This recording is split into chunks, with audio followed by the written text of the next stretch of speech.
फातिमा की रानी माँ, प्रभु यीशु की माँ, आसरा तू ही है माँ।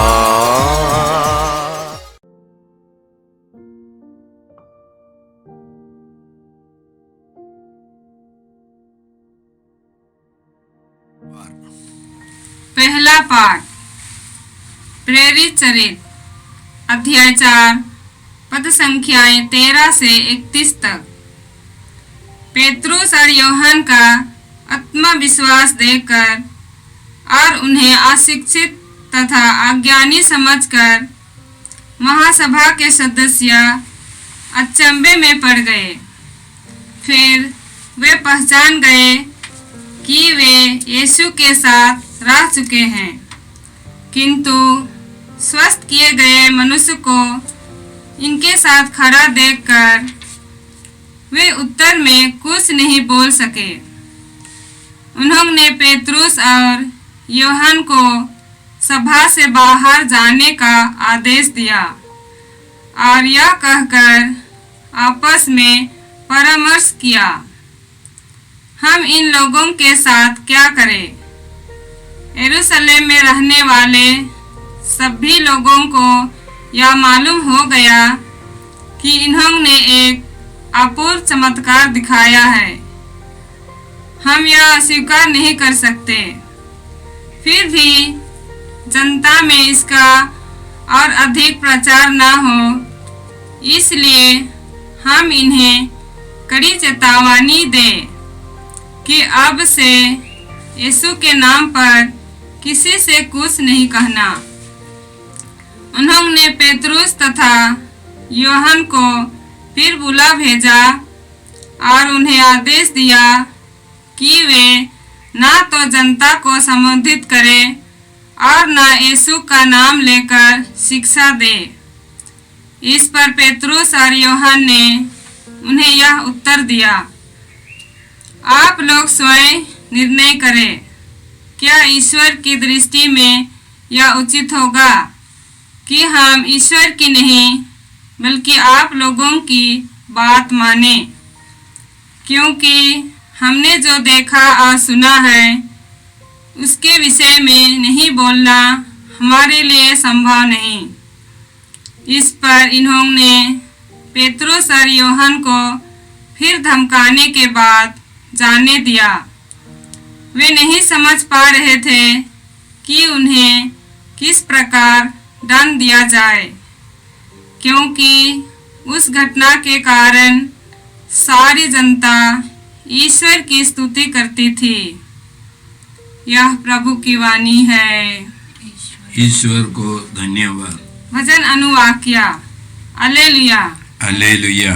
प्रभु का धन्यवाद करो, क्योंकि वह भला है, उसका प्रेम अनंत काल तक बना रहता है। तुम ही मेरा बल है और मेरे गीत का विषय, उसी ने मेरा उद्धार किया है। धर्मियों के शिविरों में आनंद और विजय के गीत गाए जाते हैं। अनुवाक्या। Hallelujah hallelujah. प्रभु के दाहिने हाथ ने अपना बल दिखाया है, उसके दाहिने हाथ ने मेरा उद्धार किया है। उसने मुझे बार बार दंड दिया है, किंतु उसने मुझे सर्वनाश से बचा लिया है। अनुवाक्या। Hallelujah hallelujah. मेरे लिए मंदिर के द्वार खोल दो, मैं उनमें प्रवेश कर प्रभु को धन्यवाद दूंगा। यह प्रभु का द्वार है जहाँ धर्मी प्रवेश करते हैं। मैं तुझे धन्यवाद देता हूँ, तूने मेरी प्रार्थना सुनी और मेरा उद्धार किया है। अनुवाक्या। Hallelujah hallelujah. जय घोष। हालेलुया। यह प्रभु का ठहराया हुआ दिन है। हम आज प्रफुल्लित होकर आनंद मनाएं। हालेलुया। प्रभु आप लोगों के साथ हो और आपकी आत्मा के साथ। संत मार्कुस के अनुसार पवित्र सुसमाचार। हे प्रभु तेरी महिमा हो। अध्याय 16 पद संज्ञाएं 9 से 15 तक।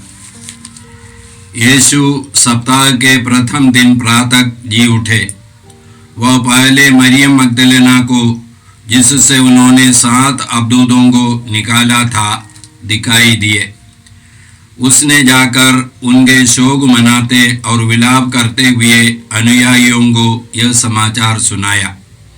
किंतु जब उन्होंने यह सुना कि यीशु जीवित है और उसने उन्हें देखा है, तो उन्हें इस पर विश्वास नहीं हुआ।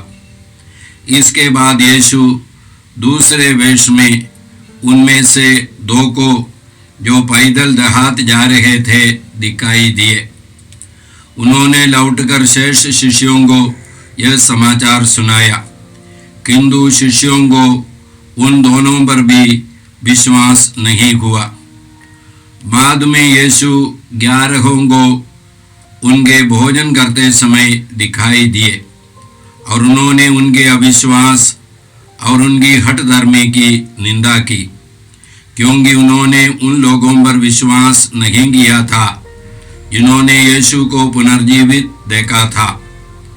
इसके बाद यीशु ने उनसे कहा, संसार के कोने कोने में जाकर सारी सृष्टि को सुसमाचार सुनाओ। यह प्रभु का सुसमाचार है। हे ख्रीस्त तेरी स्तुति हो।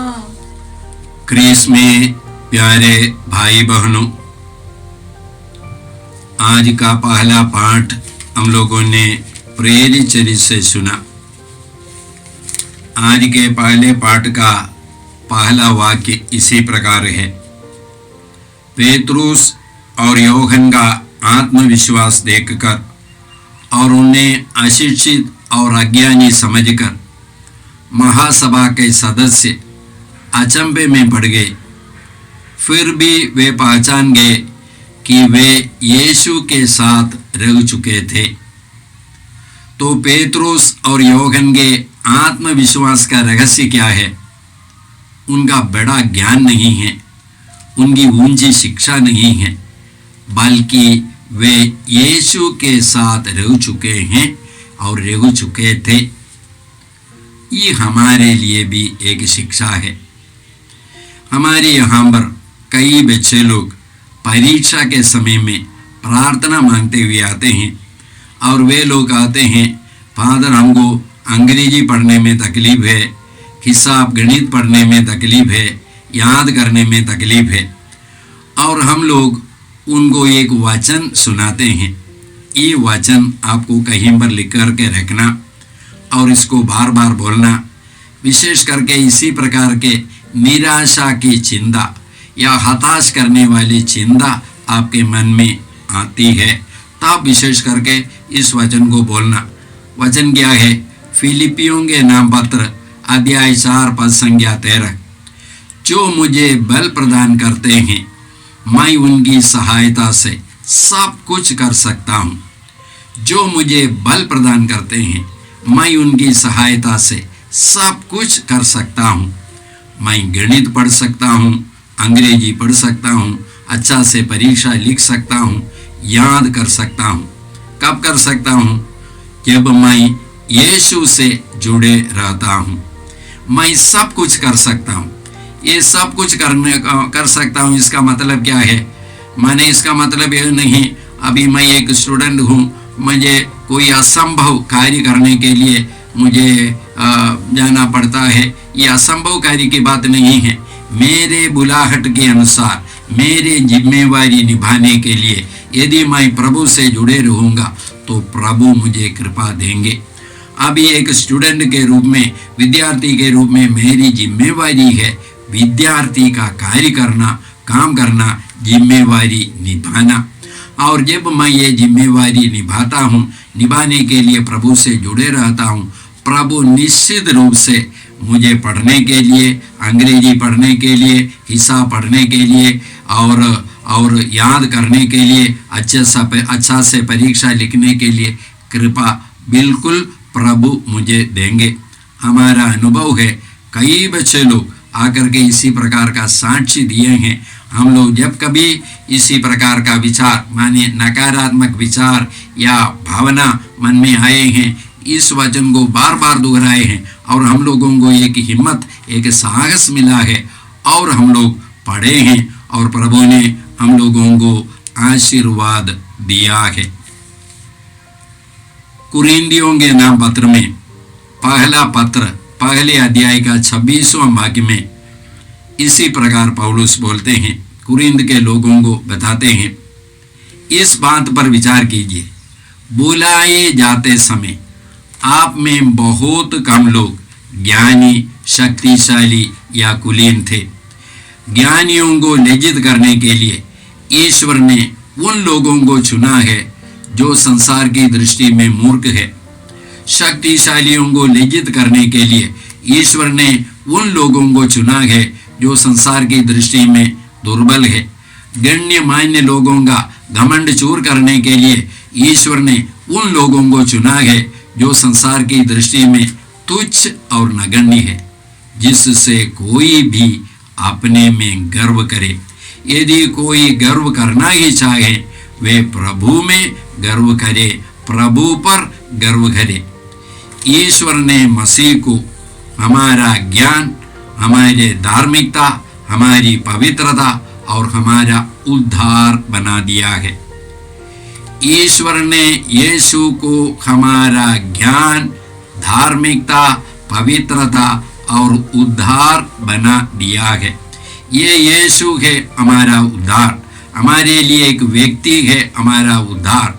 जब हम लोग इस यीशु से जुड़े रहेंगे, हमको एक शक्ति मिलेगी, कृपा मिलेगी, पवित्र आत्मा के आशीष मिलेगी। हम लोग अपने जिम्मेवारी, अपने स्तर की जिम्मेवारी हम लोग सही रीति से कर पाएंगे। हम लोग प्रेरित चरित्र में ही पढ़ते हैं, यीशु ने शिष्यों से कहा, जब पवित्र आत्मा, किंतु पवित्र आत्मा, पहले अध्याय का 8वां वाक्य, किंतु पवित्र आत्मा तुम लोगों पर उतरेगा और तुम्हें सामर्थ्य प्रदान करेगा। पवित्र आत्मा तुम लोगों पर उतरेगा और तुम्हें सामर्थ्य प्रदान करेगा। यीशु 2 कार्य करने के लिए आए हैं। ये 2 कार्य क्या है? पहला कार्य है यीशु हम लोगों को पापों से मुक्त करेंगे। यीशु को देख करके यूहन्ना बपतिस्ता ने कहा, देखो ईश्वर का मेमना जो संसार का पाप हर लेता है। तो यीशु हमको पापों से मुक्त करेंगे। दूसरा कार्य क्या है? यीशु हमको पवित्र आत्मा देंगे। बार बार मैंने इस वेदी से आप लोगों से कहा है, हर पाप के पीछे एक बुराई की शक्ति है। जैसे शराब के पीछे शराब की आत्मा है, व्यभिचार के पीछे व्यभिचार की आत्मा है, चिंता एक आत्मा है, दुख एक आत्मा है। ये सब बुराई की शक्ति है। यीशु हम लोगों को सबसे पहले इन शक्तियों से मुक्त करते हैं और उसके बाद पवित्र आत्मा देते हैं। हम लोग कलीसिया के इतिहास में देखते हैं कि ईश्वर अपने कार्य को जारी रखने के लिए और उसके प्रचार के लिए बड़े बड़े लोगों को नहीं चुना है, साधारण लोगों को चुना है। जैसे यीशु ने भी 12 शिष्यों को चुना अपने मिशन को, पिता ईश्वर ने जो कार्य दिया था उस कार्य को इस दुनिया में जारी रखने के लिए। ये 12 शिष्य लोग गलीलिया के बड़े बड़े लोग नहीं थे, ज्ञानी लोग नहीं थे, लेकिन उनमें एक गुण था। वह गुण यह था कि वे लोग ईश्वर पर निर्भर रहेंगे। ईश्वर पर निर्भर रहने वाले लोग थे। आज के पहले पाठ के पहले वाक्य में ही हम लोगों ने सुना कि महासभा के सदस्य लोग बड़े अचंभे में पड़ गए पेतरुस और यूहन्ना के आत्मविश्वास को देखकर और उन्हें अज्ञानी और अशिक्षित समझ करके। इसके अलावा हम लोग देखते हैं माता मरियम कई लोगों को संदेश सुनाने के लिए दर्शन दे करके चुना है। जैसे ग्वाडलूपा में वहाँ पर माता मरियम एक गिरजा बनवाने के लिए एक संदेश वहाँ के बिशप स्वामी को सुनाना था। हमारी बुद्धि के अनुसार माता मरियम सीधे जाकर के बिशप स्वामी से बोल सकती थी, लेकिन माता मरियम ने डॉन जुआन नामक एक अनपढ़ गरीब व्यक्ति को चुना और उसको भेजा, और उस पर बिशप स्वामी पहले विश्वास नहीं करते थे और उसको इधर उधर दौड़ना पड़ा। अंत में एक चिन्ह लेकर के बिशप स्वामी के पास डॉन जुआन गई और वहाँ पर चमत्कार हुआ।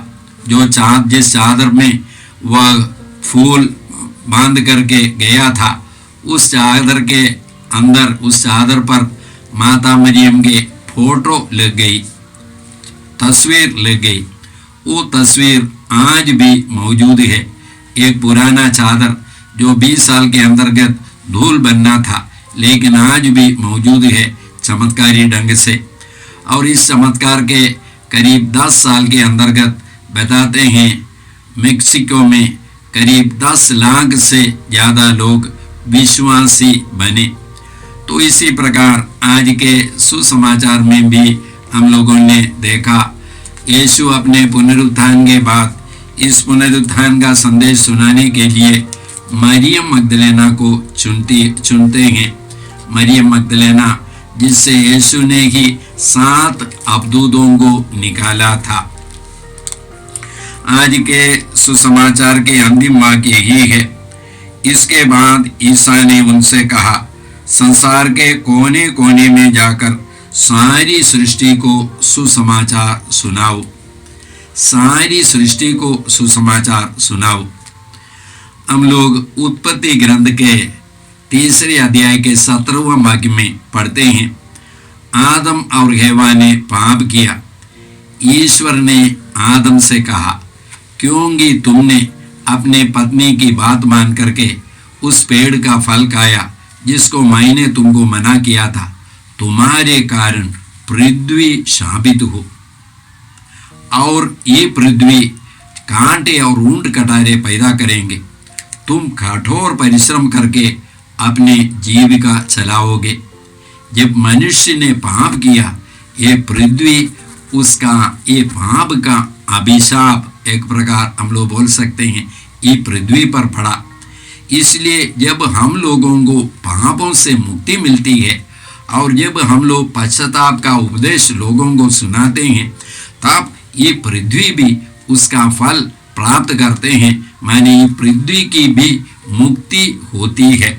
इसलिए यीशु ने कहा, सारी सृष्टि को सुसमाचार सुनाओ। तो इसका मतलब यह नहीं कि हम लोग जाकर के पेड़ पौधों को सुसमाचार सुनाएं।